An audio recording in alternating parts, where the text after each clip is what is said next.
Quiero que leamos, hermanos, hasta el versículo 21. ¿Lo tiene, hermano?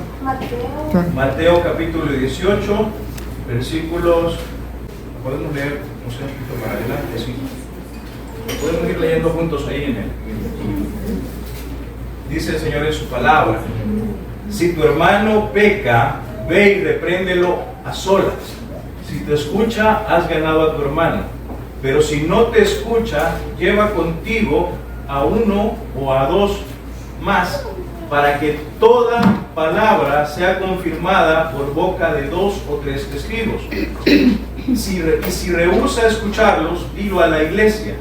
Y si también rehúsa escuchar a la iglesia, sea para ti como el gentil y el recaudador de impuestos. En verdad os digo, todo lo que atéis en la tierra será atado en el cielo, y todo lo que desatéis en la tierra será desatado en el cielo. Además os digo que si 2 de vosotros se ponen de acuerdo sobre cualquier cosa que pidan aquí en la tierra, les será hecho por mi Padre que está en los cielos. Porque donde están 2 o 3 reunidos en mi nombre, ahí estoy yo en medio de ellos. Oremos. Buen Dios y Padre nuestro, gracias por esta oportunidad que nos das de poder introducirnos a este tema. Ayúdanos, Señor, a ser claros. Ayuda a mis hermanos también a ser diligentes en estudiar este tema en lo personal, en particular. Cada uno de nosotros danos la sabiduría necesaria para entender tu palabra. En el nombre de Jesús. Amén. Bueno, hermanos, entonces quisiera comenzar leyendo esto, quizás para resumir este pedacito, porque toda esta instrucción de la disciplina de la iglesia no es un pasaje aislado, no está fuera no es un pasaje martillado ahí en medio del capítulo 18 de Mateo, sino que Mateo ha ordenado todo este material con el propósito. Mateo acaba de terminar hablándonos hace un par de capítulos de quién es el que edifica la iglesia. Y después en el capítulo 17, ese que edifica su iglesia ha mostrado todo el resplandor de la gloria de Dios en el Monte Santo. Y luego el Señor empieza a dar una serie de parábolas para mostrarnos un punto. Y creo que lo podemos resumir en este pasaje. Dice, ¿qué os parece? Es una pregunta retórica, una pregunta que quiere hacer que los que están escuchando piensen por un momento. Y el Señor va a decir lo siguiente: si un hombre tiene 100 ovejas, entonces imagínense qué es lo que el Señor Jesús está tratando de ilustrar. Si un hombre tiene 100 ovejas y una de ellas se ha descarriado, tiene 100 ovejas, y si usted quiere ponerlo así para ir haciendo el paralelo, si en la iglesia hay 100 personas y una de ellas se descarría, pero vamos, no deja las 99 en los montes y va en busca de la descarriada, y sucede que la halla. En verdad os digo que se regocija más por esta que por las 99 que no se han descarriado. Así no es la voluntad de vuestro Padre, y aquí resume toda la idea, así no es la voluntad de vuestro Padre que está en los cielos que se pierda uno de estos pequeñitos. Más arriba nos ha advertido a los que estamos en ese redil de que no debemos de causar que uno de estos pequeñitos se vaya del redil, ¿verdad? Porque le fuera mejor atarse una piedra de molino al cuello antes de que hacer caer a uno de estos pequeñitos. Vea la importancia que tiene cada una de las personas que son de Él, cada una de las personas que le pertenecen a Él. Él tiene un cuidado especial por cada uno de sus hijos. Entonces, no es la voluntad del Padre que esté en los cielos que se pierda uno de estos pequeños. Entonces, inmediatamente viene y nos mete esto. Entonces, la idea es, ¿y qué pasa cuando esta persona se va? ¿Cómo es que se descarría una de esas ovejas? ¿Cómo es que se descarría una de esas ovejas? Bueno, una oveja se descarría cuando peca. Una oveja se descarría cuando peca. O sea, acuérdense que voy haciendo ese paralelo. ¿Cuándo es que una oveja peca? Y luego aquí hay un caso particular. Y entonces dice, si tu hermano peca, ve y repréndelo a solas y te escucha de lado a tu hermano. Entonces, esto es el contexto donde está lo que nosotros llamamos la disciplina eclesiástica. Entonces, lo que está al principio nos debe dar una idea de lo que pretende la disciplina eclesiástica. ¿Qué pretende la disciplina eclesiástica? Que no es la voluntad del Padre que se pierda uno de estos pequeñitos. El propósito de la disciplina es traer a tu hermano de regreso. Y luego, si terminamos de leer todo esto, y luego el Señor nos remata con esto.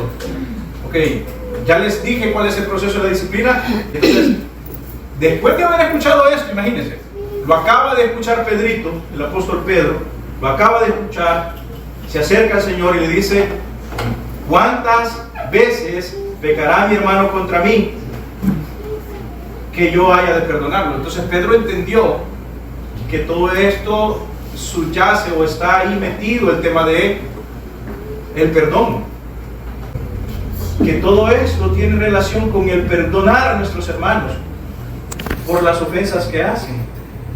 En parte está incluido eso. Pedro lo ha entendido de esa manera y por eso le pregunta al Señor: ¿cuántas veces debo de perdonar a mi hermano que peca contra mí? ¿Cuántas veces? Y él le pone él es muy bíblico porque sabe lo que está escrito en el Antiguo Testamento, dice hasta siete veces, pero el Señor le responde: no te digo hasta 7, sino hasta 70 veces. Bueno, luego el Señor le da una parábola de los dos deudores, y en la parábola de los dos deudores les está diciendo, prácticamente le está diciendo a Pedro: tú que estás preguntando si cuántas veces debes de perdonar a tu hermano, tienes que saber que tú también eres un pecador y deudor. Y de eso trata esta parábola.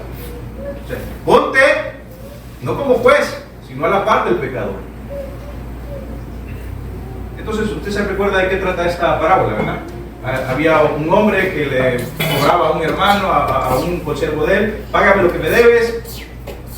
No, un hombre le debía al rey, así es al revés. Un hombre le debía al rey y el rey lo mandó a llamar y le dijo: págame lo que me debes. Y él le dijo: no tengo para pagarte, tenme paciencia. Y el rey no solo le tuvo paciencia, sino que le perdonó todo y lo dejó libre. Cuando este hombre salió, se encontró a un consiervo que le debía a él y le debía menos, una pequeña. Si el rey le perdonó $1.000.000, póngale, este le debía 10 pesos. El consiervo le debía 10 pesos a aquel que le perdonara $1.000.000. Lo encuentra en la calle y al final, como el otro le dice: no tengo para pagarte, tenme paciencia y te lo pagaré, pero el hombre no tuvo paciencia y lo metió preso. Cuando los otros consiervos se dieron cuenta de lo que este siervo había hecho, se lo fueron a decir al rey. ¿Se acuerdan? No, yo sé que no necesita que se lo recuerde, pero eso está alrededor de todo esto. Entonces, vea cómo se pone Pedro acá diciendo: ¿cuántas veces debo de perdonar? ¿Y qué le dice Jesús? Recuerda que a ti se te ha perdonado, y se te ha perdonado un montón. Entonces, alrededor de todo esto está este material, esta gran porción que nosotros llamamos o la utilizamos para enseñar la disciplina de la iglesia. Pero ¿qué es la disciplina de la iglesia? ¿A qué nos referimos cuando nosotros hablamos de la disciplina de la iglesia? La disciplina es, bueno, antes de decir qué es la disciplina, quiero decir que disciplina implica ciertas palabras. Disciplina significa instrucción, entrenamiento, educación y corrección. Cuando nosotros entonces hablamos de disciplina dentro de la iglesia, debemos de pensar en entrenamiento, instrucción, más que en castigo. Entrenamiento, instrucción, más que castigo. Hay un concepto de disciplina, hay un diccionario bíblico que dice que la disciplina eclesiástica implica instrucción y corrección, entrenamiento que mejora, moldea y fortalece y perfecciona el carácter. Es la educación moral que se obtiene por el razonamiento de la obediencia a través de la supervisión y control. Eso es lo que el diccionario dice. Hay un pastor conocido que dice que la disciplina es ajustar a alguien al estándar que Dios ha establecido. La disciplina es ajustar a alguien al estándar que Dios ha establecido. Y cuando hablamos de disciplina en la iglesia, estamos hablando de poner a la gente en línea con el estándar de Dios, para la gloria de Dios y para la continuidad del reino. y para la bendición de cada una de las personas. La disciplina, hermanos, no está aislada del entendimiento bíblico. La disciplina está dentro de las páginas de la Escritura.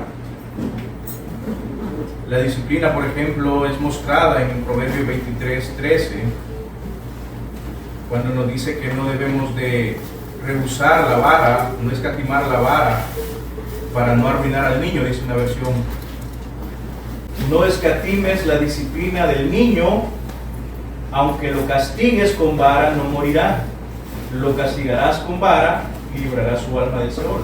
Entonces note cómo la disciplina está siempre ahí desde el principio de las páginas de la Escritura con el propósito de corregir y de alinear a un estándar. Bueno, hay algunos hermanos que, eso solo para un ejemplo, no quiero inundarlo de versículos porque se supone que debemos de terminar hoy antes de las 11:30 y es todo un reto hacerlo. Pero hay algunos educadores y también algunos hermanos, maestros bíblicos, que mencionan que la disciplina puede ser tanto positiva como negativa. Es positiva cuando realmente instruimos y mostramos el camino, y es negativa cuando aparte de eso hay un castigo, hay una consecuencia, y eso es natural. Eso es natural. Entonces, igual en nuestros hogares debería de haber el mismo tipo de disciplina con nuestros hijos. Debe de haber una instrucción positiva, una instrucción en el camino, es decir, esto es lo que debes hacer, este es el camino que debes de caminar, estas son las cosas que debes de hacer y te va a ir bien. El Señor Jesús lo hizo, el Dios de Israel, nuestro Dios Todopoderoso, lo hizo con Israel y le instruyó en el Antiguo Testamento. ¿Se acuerdan el pasaje de los dos montes? Y lo que estaba haciendo, imagínense cómo estaba instruyendo al pueblo para que le quedara claro en la mente al pueblo. Y le puso dos montes y dos hombres hablando de cada parte del monte y le decía: este es el monte de la maldición y este es el monte de la bendición. Si haces lo correcto, te voy a bendecir. Es una instrucción positiva. Si haces lo incorrecto, te va a pasar todo eso, te voy a castigar. Y ahí da la lista de las cosas que van a suceder. Entonces ahí podemos ver cómo ese tipo de instrucción positiva y negativa es importante para afirmar el carácter de nuestros hijos. Le podemos decir: si haces esto, te va a ir bien, te voy a dar tal cosa, te voy a llevar al cine, te voy a comprar tal cosa. Y es una instrucción. Vas a agradar a Dios, sería lo mejor, ¿verdad? Si haces esto, agradarás a Dios. Debe de ser lo primero que debemos decir a nuestros hijos. Luego podemos recompensarlo. Si vas a la iglesia, vas a agradar a Dios. Si te aprendes de memoria estos versículos, vas a agradar a Dios. Pero como es una tarea que le dejó y usted dice: bueno, y como te los aprendiste, te voy a comprar lo que me has pedido. Pues van a dar dos cosas. Pero ¿qué tal que no lo hace? Entonces viene la parte negativa y dice: bueno, como no lo hiciste, te va a suceder esto. No vas a obtener esto. Y ahora, aparte de eso, vas a tener que lavar los platos. Hay parte de la instrucción y de la disciplina negativa de poder forzar a nuestros hijos a hacer algo. Y lo vemos también ahí en el Antiguo Testamento. Ahora, cuando llegamos acá a Mateo capítulo 18, rodeado de todos estos pasajes que acabamos de ver, vemos realmente qué es lo que hay en el corazón del Señor. Y es que ninguno de esos pequeños se pierda. Ahora, cuando nosotros traemos este tema a la iglesia, la idea es: si un hermano ha pecado, si un hermano se ha salido del estándar de Dios, si un hermano ha cruzado la línea, ¿qué es lo que nosotros pretendemos con todo esto? Y es lo que le decía al principio: muchos hermanos piensan que la disciplina de la iglesia lo que tiene que ver es con la parte negativa, con el hecho de solo castigar, con el hecho de humillar a una persona. Pero la idea original y el punto de la disciplina es que tu hermano sea traído, que tu hermano sea traído al arrepentimiento. Hermanos, esto es un hecho. Todos pecamos y algunos hermanos van a pecar de tal manera que van a cruzar el otro lado, van a cruzar la línea, van a cruzar y se van a desviar. Y ahí quiero hacer un paréntesis, hermano, quiero hacer un paréntesis. Porque vean cómo empieza esto acá. Dice, si tu hermano peca, ve y repréndelo. Si tu hermano peca. Y la pregunta que debe de estar ahí en su corazón es, ¿por qué cosas tengo que reprender a mi hermano?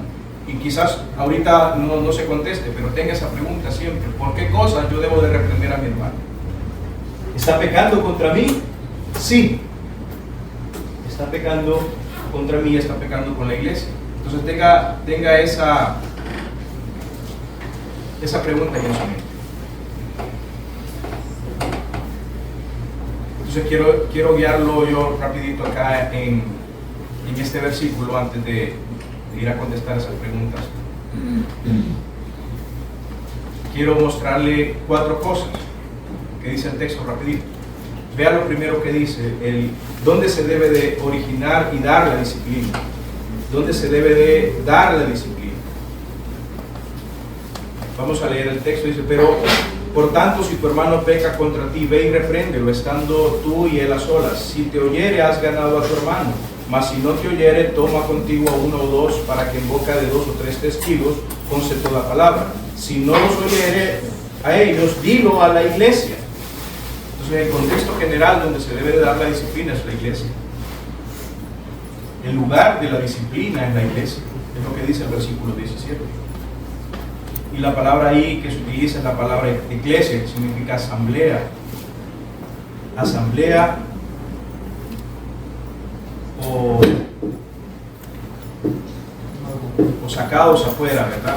La asamblea de los que están afuera. Entonces, ese sería quizás el primer punto que uno debe de entender, que el lugar de la disciplina es la iglesia.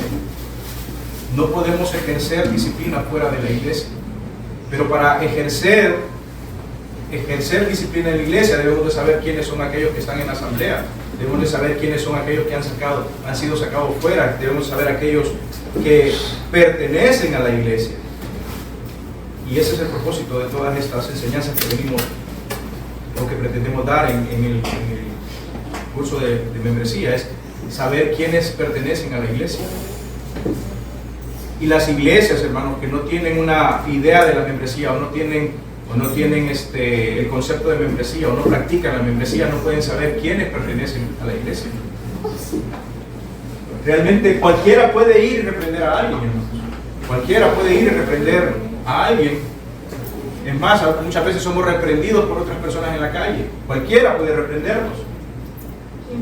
Estamos afuera y vamos en el carro y sin querer nos pasamos el semáforo en rojo, y el policía llega y nos detiene y nos reprende. Y no solo nos reprende, sino que nos pone en la esquela. Pues cualquiera puede reprender a alguien, pero no se trata de ese tipo de reprensión, sino esto es parte de un proceso que se lleva dentro de la iglesia. Pero para eso es necesario conocer quiénes forman parte de la iglesia. Por eso el lugar de la disciplina es la iglesia. El lugar de la disciplina es la iglesia. Y más que la iglesia, pensarlo como un local, es de pensar como aquellos que forman parte de la iglesia, aquellos que fueron sacados de las tinieblas a la luz de nuestro amado Señor Jesucristo. Ese es el lugar de la disciplina, en primer lugar. En segundo lugar, veamos el propósito.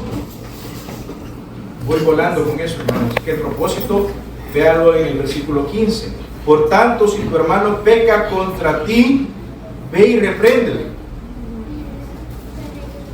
estando tú y él solos. Y note lo que sigue, versículo 15. Si te oyere, ¿qué dice ahí, hermano? Has ganado a tu hermano. Pierde el ratón. Has ganado a tu hermano, esa es la idea.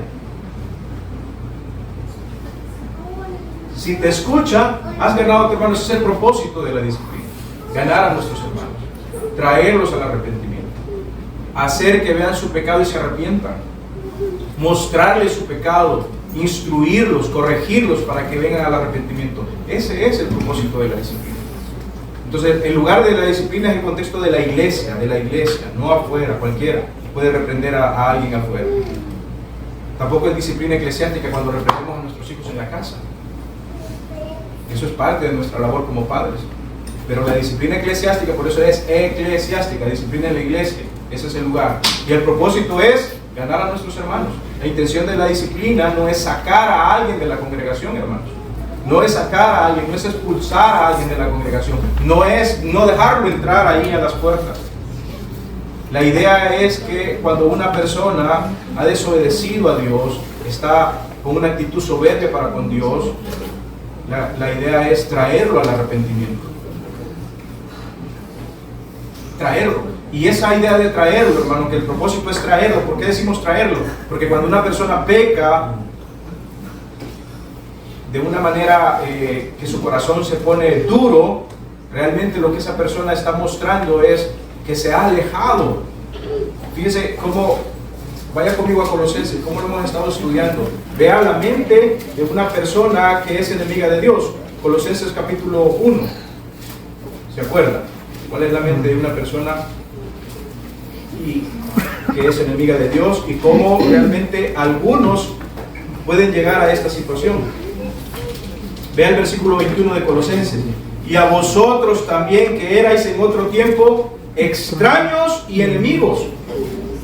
Extraños y enemigos en vuestra mente, haciendo malas obras, ahora nos ha reconciliado. O sea, nos ha reconciliado, pero el pecado, ¿qué vuelve a hacer? Vuelve a recordar esa situación en la que estábamos. Vuelve a traer, no es que perdamos la salvación, no se trata de eso, ni voy a profundizar en eso. Pero te vuelve a poner en una situación de distanciamiento para con Dios. Cuando una persona peca, por eso alguien decía, cuando alguien deja de asistir a la iglesia, hay que tener cuidado. Porque el distanciamiento físico muchas veces o generalmente significa un distanciamiento espiritual. Pues voy a ir todo, aunque sea, porque no me encuentro ir todos los domingos a la iglesia. Pero es así, hermano. Cuando alguien deja de venir a la iglesia, solo está mostrando que su corazón desde hace rato se está alejado de Dios. Y siempre va a ser por un pecado. No va a ser por otra cosa, ¿no? Mire, cuando usted se mete a ver las escrituras y mira todas estas cosas, ve que realmente 2 más 2 es 4. No hay dónde darle vuelta a las cosas. A saber qué le pasará al hermano. Si puede ser que hayan algunas situaciones extra. Yo no me refiero a que usted no vino un domingo, ¿verdad? No me refiero a que no vino un domingo porque le tocó trabajar o porque se tomó un día de descanso porque estaba trabajando. No significa eso. Significa lo que significa y que cada quien sabe. ¿Verdad? Cuando hay un alejamiento constante, un alejamiento del Señor, de los hermanos, eso es muy peligroso. Entonces ese es el punto. Si el pecado te vuelve a traer a esa posición en la que estabas antes, ¿verdad? Alejado, extraño de Dios, entonces lo que busca la disciplina es traer al hermano.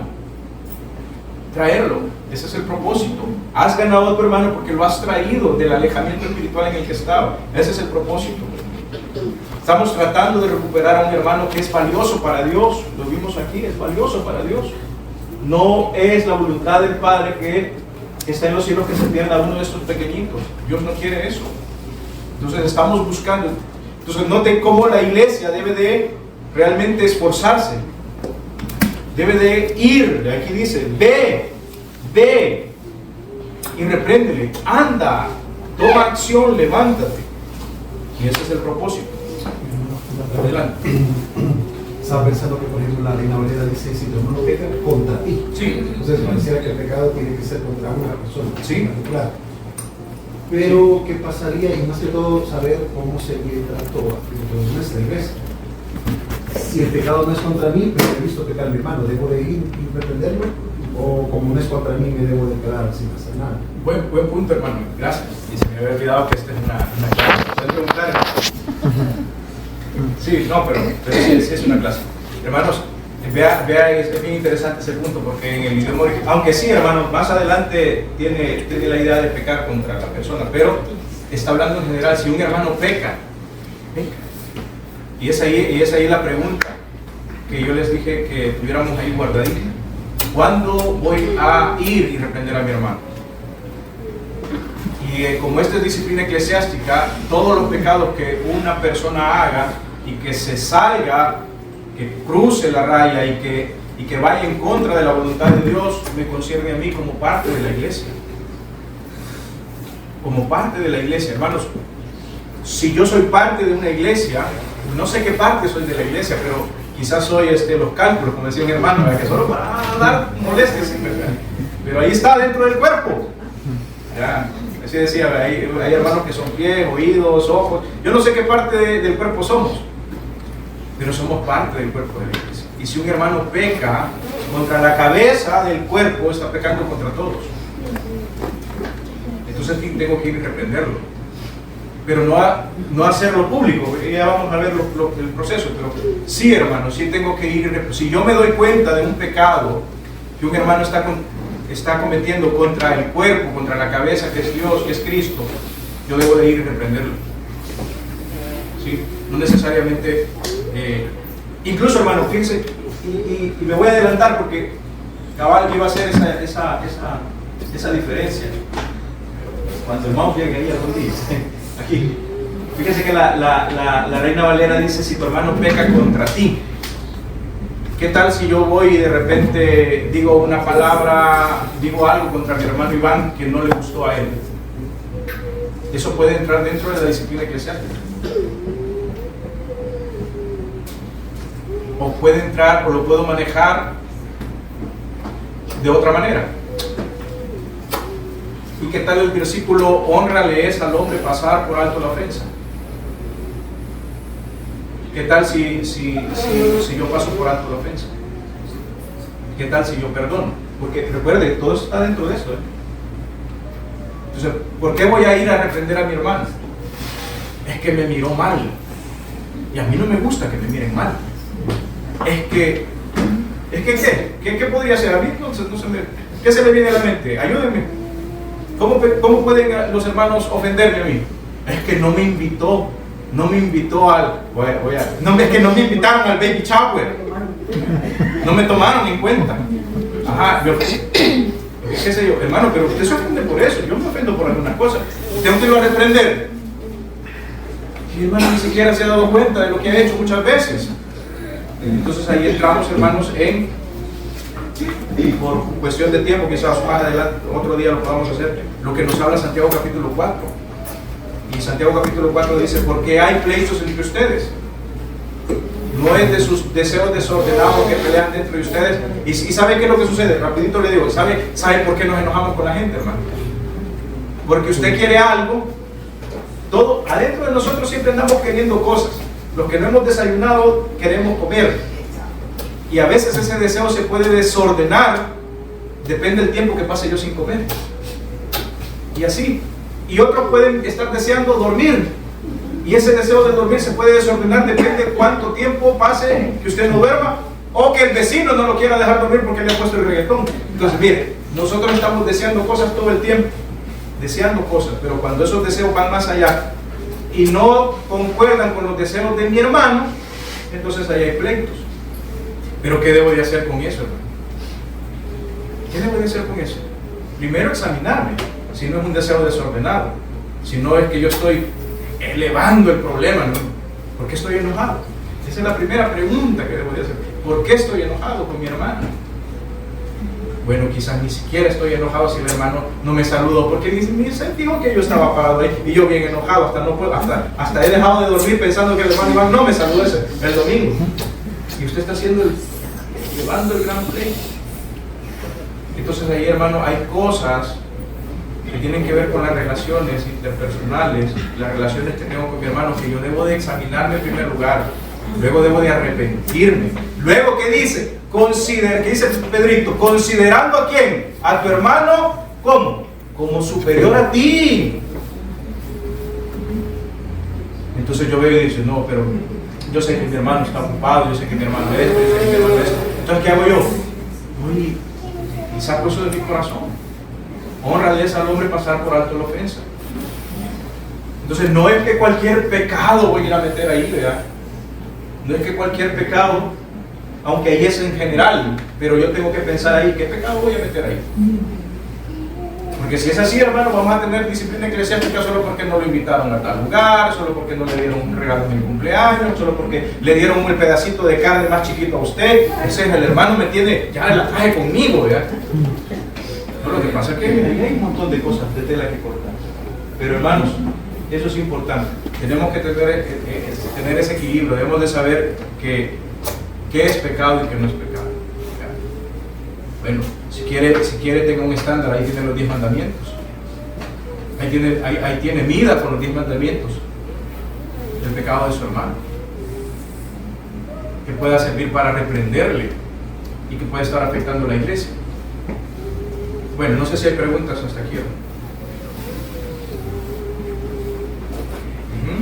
No hay nada. Entonces dijimos el lugar de la iglesia, el lugar de la disciplina que es la iglesia, el propósito que es ganar a mi hermano, traerlo otra vez a la comunión, porque se ha distanciado no solo de Dios sino de nosotros.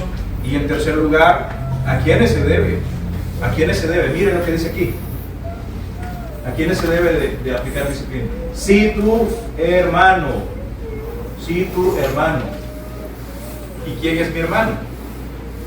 ¿Quién es mi hermano? Y hermanos, como nosotros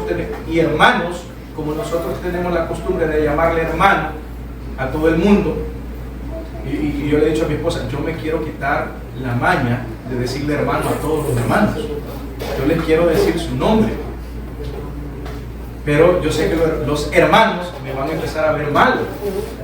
Pero yo veía a unos hermanos de otros países que no me dicen hermano, dicen, ¿qué hubo, Jaime? Así me dicen. Sí, ya, hermano David Martínez. No, y todos ellos. Pero ese es el punto, hermano, que aquí en Salvadoreño hemos traído todas las costumbres de la iglesia. Entonces todos somos hermanos. Y como venimos también de las iglesias grandes muchas veces, en la que es por costumbre llamarle a todo el mundo que está dentro de la iglesia hermano, entonces todos somos hermanos. Ahora, si todos somos hermanos, ¿cómo distinguimos quiénes son los hermanos de los que no son hermanos? Estoy haciendo ese juego de palabras para que usted se enchivole conmigo. Si todos somos hermanos, ¿cómo sabemos quiénes son los hermanos? ¿Y quiénes no son hermanos? Ese es el punto. Porque fíjense que yo asistí a una iglesia donde todos éramos hermanos, pero el pastor desde el púlpito decía, no deje su cartera en la silla, porque hay unos hermanos que les gusta llevarse el ajeno. Y ¿serán hermanos esos? Entonces, venimos de afuera, de todas esas costumbres religiosas, y venimos acá y sucede que ahora no sabemos quiénes son los hermanos. Bueno, ese es el punto de todo esto, hermano. Queremos distinguir quiénes son los hermanos. Pero ¿cómo lo hacemos, hermano? ¿Cómo nos dice la Biblia quiénes son hermanos? Porque la Biblia nos dice, bueno, lo voy a resumir aquí. Si usted ha sido lavado por la sangre de Cristo, Cristo es el Señor, el amo y Señor de su vida, usted se ha arrepentido de sus pecados, Cristo ha pagado y le ha perdonado y le ha salvado de la culpa del pecado. Entonces es hermano. Pero eso solo lo sabe Dios y quizás es la persona que ha recibido ese enorme beneficio por la fe, por la gracia de Dios. Pero ¿y los demás cómo sabemos? ¿Cómo sabemos? Bueno, ahí entra el testimonio, ahí entra la vida de piedad y una serie de observaciones. Pero ¿qué hacen las iglesias? ¿Qué deben de hacer las iglesias? Entonces las iglesias hacen una serie de pasos, una serie de medidas para tratar de confirmar quién es un verdadero hermano. Pero eso no está dictado por la Biblia, hermano. No está dictado. La Biblia no te dice. La Biblia nos dice que todo aquel que es nacido de nuevo es hijo de Dios. Y si somos hijos de Dios, todos aquellos y todos somos hermanos. Pero las iglesias, ¿cómo saben? ¿Cómo saben quiénes son los hermanos? Entonces por eso las iglesias tienen que hacer alguna cosa, levantar algunos estándares, poner ahí algunas reglas humanas, y lo voy a decir así, reglas humanas, para poder identificar que este hermano es verdaderamente creyente. ¿Qué hacemos nosotros como iglesia? Bueno, si alguien quiere identificarse como hermano, bueno, para empezar, debe de decir que es hermano, debemos de oírle, y le vamos a oír ¿verdad? A ustedes les hemos oído decir que son hermanos, hemos oído, pero también tiene que tener un deseo de aprender en lo que ha creído, se supone. Entonces tenemos una clase de fundamentos, que si realmente viene a una clase y después ya no viene, ¿será que es hermano? Entonces para mí eso es un filtro, pero eso son cosas humanas. Pero las iglesias debemos de tener algo para saber quién es hermano y quién no es hermano. Bueno, de casualidad terminó fundamentos, ok, pase la clase de membresía. No, a mí esas cosas no, yo no quiero pertenecer a una iglesia, ¿será? Entonces ya vamos teniendo otro filtro. Y luego después hay una entrevista con el pastor, ahí se va a hacer una entrevista y vamos a escucharle porque quiere ser parte de la iglesia. Vamos a hacerle algunas preguntas básicas sobre qué es el evangelio, a ver si tiene una idea de eso. No vamos a hacer como Spurgeon. ¿Sabe qué hacía Spurgeon? Spurgeon mandaba a un pastor a su casa, a la casa del miembro, y le iba a preguntar a los vecinos sobre cómo se comportaba esa persona. Pero eso no lo dice la Biblia. Imagínense, llegan allá. Hola, ¿qué tal? Hola. ¿Qué tal? ¿Usted conoce al vecino ahí? Jaime. Y ya sabía que es cristiano. ¿Quién es ese señor de ahí de la par? No, pues ni lo ha oído. Oye, usted oyera lo que oye. Y le empieza a preguntar ahí. Y de ahí van al trabajo. Y le preguntan, mire, ¿y ese es su empleado? Ay, sí, pero no quisiera que fuera mi empleado. Sí, porque no pone la renuncia voluntaria, no lo he hecho. Eso hacía Spurgeon, ¿sabía usted? Pero esas son medidas humanas. ¿Cómo sabemos que? ¿Cómo sabemos? Y quizás no se adapten a nuestro tiempo, hermano, pero era lo que ellos hacían para asegurarse que los hermanos realmente eran hermanos. Ahora yo les pregunto, hermano, ¿y si aquí hiciéramos eso? ¿Cómo saldríamos? ¿Aprobados todos? Sí. O que le fueran a preguntar a los demás familiares que no son creyentes. Por eso hay una famosa frase que dicen los inconversos, no, hombre, para ser como ese mejor no soy nada de eso. Quizás tenemos miedo de que alguien diga así de nosotros. Hermanos, entonces, ¿a quiénes se le aplica la disciplina? La disciplina se le aplica a los hermanos, y por eso la iglesia tiene que identificar quiénes son los hermanos. Aquí debemos de identificarnos quiénes vamos a ser o quiénes somos los hermanos. Ahora, aquí tenemos la idea de quiénes son los hermanos, pero queremos ir un paso más adelante. Ahora,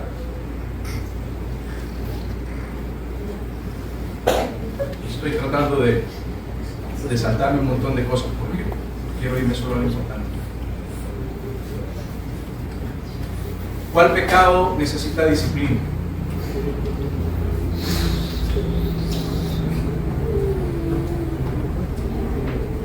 Todo aquello, hermano, que vaya en contra de la santidad de la iglesia, en contra de la voluntad de Dios. En términos generales, así. No quiero meter. Quizás en otra ocasión vamos a entrar en más detalles sobre eso. Pero el texto dice pecado, y habla del pecado general. Cualquier pecado que pueda manchar la comunión entre los hermanos, que pueda destruir la comunión de la iglesia, que pueda manchar el buen nombre de nuestro Señor Jesucristo, como para tener parámetros. Si lo que está haciendo el hermano mancha el nombre de nuestro Señor Jesucristo, mancha la reputación de la iglesia, debe ser confrontado. Y si solo yo soy ese que está ahí, si solo yo soy el que sé de este pecado, si tu hermano peca, yo soy el que tengo que ir y tengo que reprenderle, tengo que prepararme. Cuando voy a reprenderle, yo tengo que ir preparado. O sea, yo sé que el hermano está haciendo este pecado, ha hecho esto y esto, yo tengo que haber estado instruido sobre eso.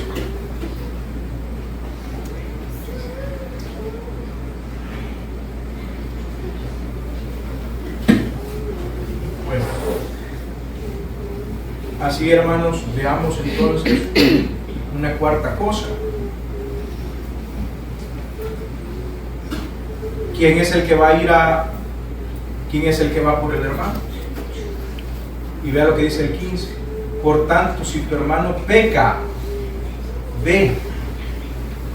La responsabilidad, hermanos, no recae en el pastor, en los pastores, en los ancianos de la iglesia. La responsabilidad cae en cada miembro de la iglesia. En cada miembro de la iglesia.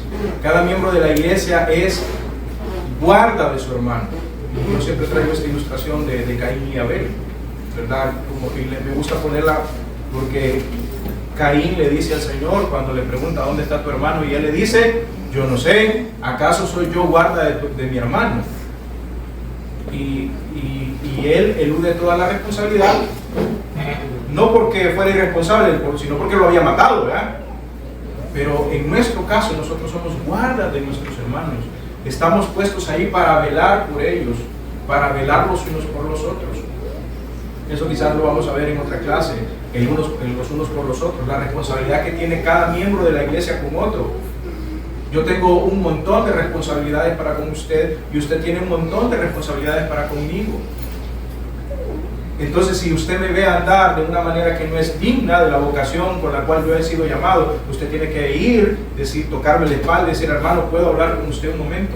Creo que lo que usted está haciendo, me parece, ¿verdad? Porque quizás a veces puede parecernos a nosotros, pero me parece que lo que usted está haciendo no es correcto. Y puede reprenderme. Y tiene que darme la oportunidad de yo defenderme y decir, hermano, creo que te has equivocado. O darme la oportunidad de arrepentirme y decir, hermano, tienes razón, necesito ayuda en esto, necesito ayuda, me he estado metiendo poco a poco en esto y realmente ahorita no me había dado cuenta, pero realmente estoy involucrado. Desde el 31 bebí un poquito, pero hasta ahorita no he dejado de tomar todos los días. No sé, cualquier pecado de estos. ¿Qué se le ocurre a usted? Piense. Entonces yo soy guarda de mi hermano. Tenemos la obligación y la responsabilidad de cuidar. Hermano, cuiden mi santidad, por favor, como yo voy a cuidar de la suya. Cuiden. Si ustedes no me cuidan, ¿quién me va a cuidar? A mí. La calle, los amigos, allá en el trabajo. Claro, es mi responsabilidad primaria esforzarme y procurar mi salvación con temor y temblor y buscar mi santidad. Pero ¿para qué Dios los ha puesto a ustedes aquí en la iglesia? ¿Para qué Dios me ha puesto a mí aquí en la iglesia? Es para eso, para velar por la santidad. No lo vean en particular de un individuo, sino que vean la santidad del cuerpo de Cristo. Estamos aquí para velar por la santidad del cuerpo de Cristo. Entonces nosotros tenemos que ir y hablar del griego, del ve y repréndelos, está de más, pero tienes la obligación de ir. Eso es lo que dice la Biblia. Ve y repréndelo. Y note lo otro, estando tú y él solos. Y aquí basta más de que, o podemos pasar aquí a hablar del proceso de la disciplina. Y hablar rapidito del proceso. ¿Sabe?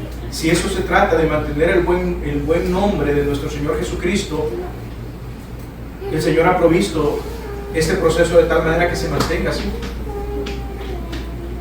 Ve que toda esa parte de ir y reprender no es algo que se tiene que hacer en público o algo escandaloso. Dice, ve y repréndele tú, estando tú y él solos. Nadie se tiene por qué dar cuenta. Nadie se tiene por qué dar cuenta. Tú estás protegiendo el nombre de tu hermano. Tenemos que proteger la reputación de nuestros hermanos. Tenemos que. ¿Hasta cuándo, hermano? Bueno, el proceso lo va diciendo. Y fíjese que esto va de menos a más. Ok, y vea lo que dice. Si te oyere, has ganado a tu hermano. Y ese es el propósito. Pero ¿qué pasa si no te oyere? ¿Qué pasa si él no quiere venir? ¿Qué pasa si él no se quiere arrepentir? Dice, mas si no te oyere, toma aún contigo a uno o dos, para que en boca de 2 o 3 testigos conste toda palabra. No se refiere a 2, porque si a 2 personas que saben del pecado de este hermano, sino a 2 que sirvan de testigo de lo que se va a decir en la reunión. Porque vea lo que dice ahí. Contigo, toma aún contigo a 1 o 2, para que en boca de 2 o 3 testigos, que dice, conste toda palabra. O sea, conste toda palabra. Hagan constancia de lo que se dijo, pues. Hagan constancia de lo que se dijo. Y se reúnen. Usted va donde el hermano no se quiere arrepentir. Usted dice, hermano, pero dijiste que ibas a corregir esto. Necesitamos, ¿qué estás esperando para corregir? Mira, vamos a hacer lo siguiente. ha pasado mucho tiempo y tú no lo has corregido. Entonces vamos a hablar con otros hermanos, para que también los hermanos vengan y vean lo que está sucediendo y también ellos sean testigos de lo que tú y yo estamos hablando. Además también ellos te pueden ayudar también, igual que yo. Pero los testigos están ahí para hacer valer cualquier promesa que el hermano haga. No, hermano, dame tiempo, voy a resolverlo, o deme un proceso de poder salir de este pecado. Pero qué tal si de repente el hermano dice, yo no dije tal cosa, este hermano anda chambreando. Ahí están los dos testigos, que son los garantes de que realmente se ha tratado un pecado de la manera correcta. Para eso sirven los testigos, en forma general. Y luego, si no los oyere, los testigos están ahí también para amar y reprender al hermano. A ellos, dilo a la iglesia. ¿No? Se va escalando. Hay más personas entre el hombre, entre el hermano, la hermana, insista en mantenerse en el pecado y no arrepentirse, las cosas se van haciendo más grandes. Las personas se van enterando, más gente se va dando cuenta de la situación. Entonces dilo a la iglesia, y entonces toda la iglesia es involucrada ahí. Ahora piensa en una persona que está pasando por un proceso de esto. Claro, es una situación vergonzosa, y esa es la idea, porque puede ser que la vergüenza y toda esta situación que la persona está pasando le haga recapacitar. Muchas veces, hermanos, nosotros nos corregimos por temor a la vergüenza. Y esta es la parte negativa de la disciplina. Esta es la parte negativa de la disciplina, que no nos gusta. A nadie le gusta corregir a nuestros hijos con vara, pero es la parte necesaria. Esta es parte de esa área negativa de la disciplina, de hacer fuerza, de que esta persona pase un poco de pena por esta situación. Uy, qué pena, se dieron cuenta todos los hermanos, pero yo no tengo la culpa por estar haciendo esto. Esa es la idea, de que el corazón se contrite, se humille y se vuelva al Señor. Pero también es la oportunidad de que un corazón no arrepentido se endurezca y se ensoberbezca para con los hermanos y con Dios. Porque son en estas situaciones donde realmente nosotros mostramos de que estamos hechos. Si realmente el corazón arrepentido se va a arrepentir, y si no, pues va a buscar el pecado. Y solo había mostrado que estaba con nosotros, pero no era de nosotros. Y esa es la manera en cómo podemos ver esas cosas. Si nosotros negamos el proceso de disciplina a un hermano que está en pecado, realmente le estamos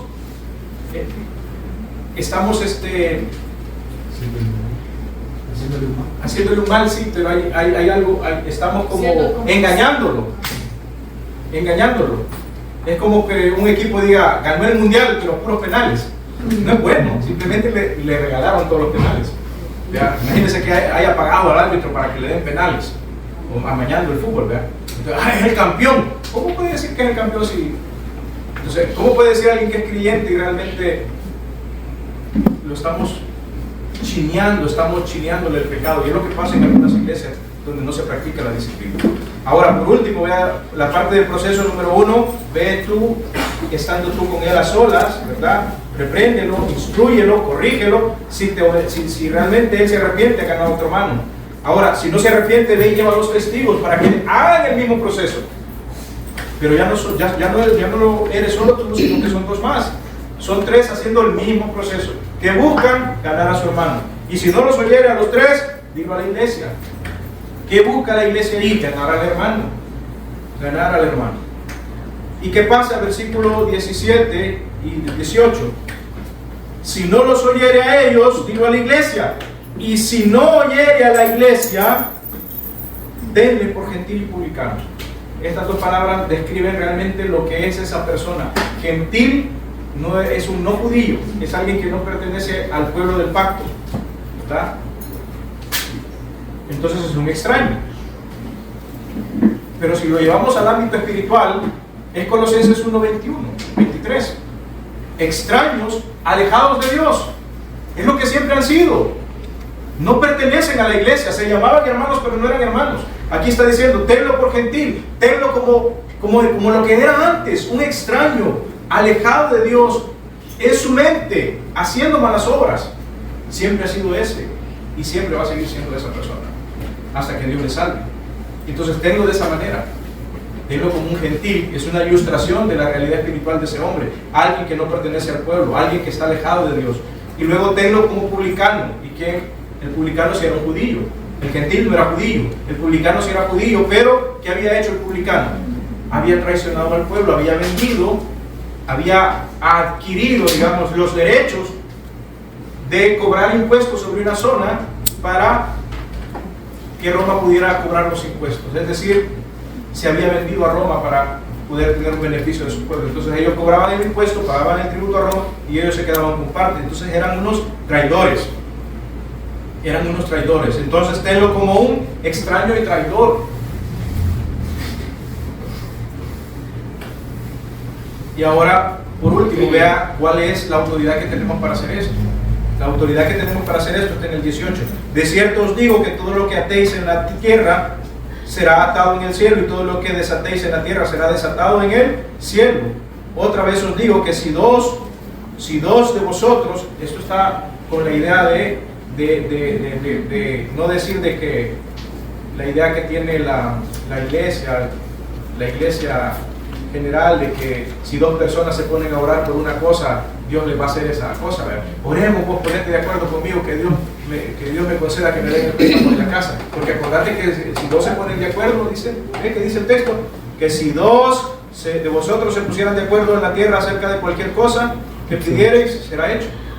Oremos por lo mismo. No tiene nada que ver, tiene que ver con la idea de los dos testigos, porque tú vas a ir a traer uno o dos testigos y se han puesto de acuerdo en ir a reprender al hermano. Entonces si estás en eso, entonces esa es la idea. Está jalando la idea de Deuteronomio, de los dos testigos y todo eso. Entonces, pero el punto es que esto está en el ámbito de la disciplina de la iglesia, y esa es la autoridad, hermanos. La autoridad es que lo que la iglesia decida está respaldado por Dios.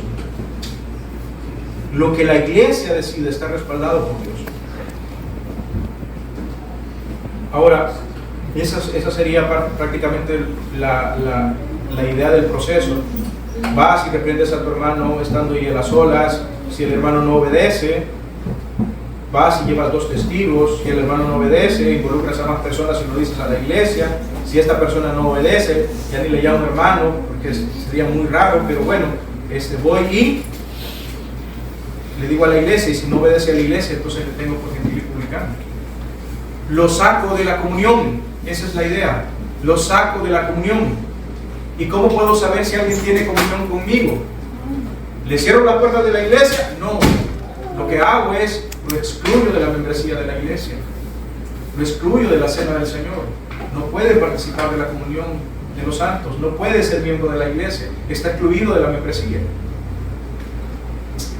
No es que le voy a cerrar las puertas. Puede venir y sentarse y escuchar la palabra de Dios, pero si alguien que ha roto esa relación, no creo que quiera venir a escuchar la palabra de Dios. Pero voy y ahora tengo una oportunidad para buscarlo, ir y buscarlo. No lo dejo olvidado, voy y lo busco. Hay un montón de textos, hay varios textos que nos dicen que tenemos que ir y buscarlo. Si alguien no se alinea a la sana doctrina, dice, no tengas comunión con él. Sí, pero repréndele como a un hermano, dice. Es decir, voy y lo busco.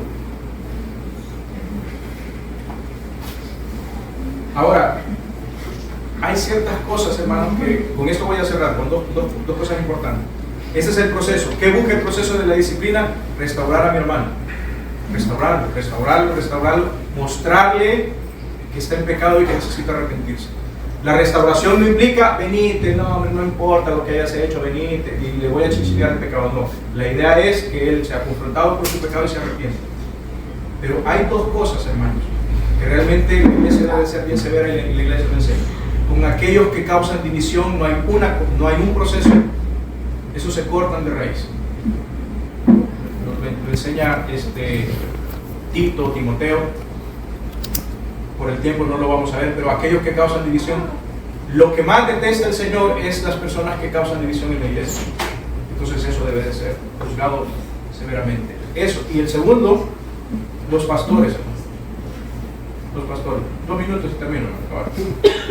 Los pastores. Solo si es que tienen que llevarse la tajada a los pastores, hermano. Los ancianos en ¿qué dice? Tito. Busquemos Tito. Los ancianos que están inflexibles. Pero aquellos que insisten en pecar, repréndelos públicamente. Busque Tito.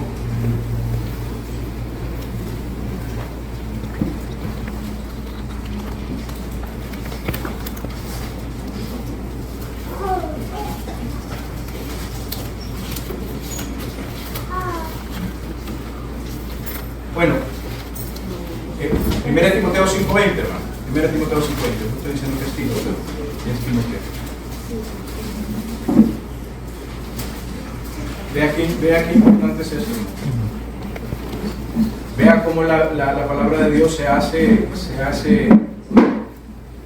hace eco en todo lo que enseña acerca de los líderes de la iglesia. Dice: no os hagáis maestros muchos de vosotros, sabiendo que recibiréis mayor condenación. ¿Por qué? Porque tienes una responsabilidad mayor. Y vea lo que dice. ¿Qué dice Timoteo 5:20, hermano? A los que continúan en pecado, dice la Biblia de las Américas, repréndelos en presencia de todos, para que los demás tengan temor de pecar. Es más severa la disciplina eclesiástica con los pastores, porque se supone que ellos deben de ser ejemplo. Entonces es una reprensión pública que se hace con ellos. No es así con paños tibios, así, hermanos. ¿Por qué? Porque ellos están liderando, ellos están dando el ejemplo, y no se puede llevar este proceso de manera tibia con los pastores. Claro, hermanos, son hermanos, pueden ser restituidos, hay que sentarse, hay que hablar, hay que hacer un proceso, pero la reprensión es pública, ¿verdad? Bueno, hermanos, eso es lo que teníamos de la disciplina, eso es lo que nosotros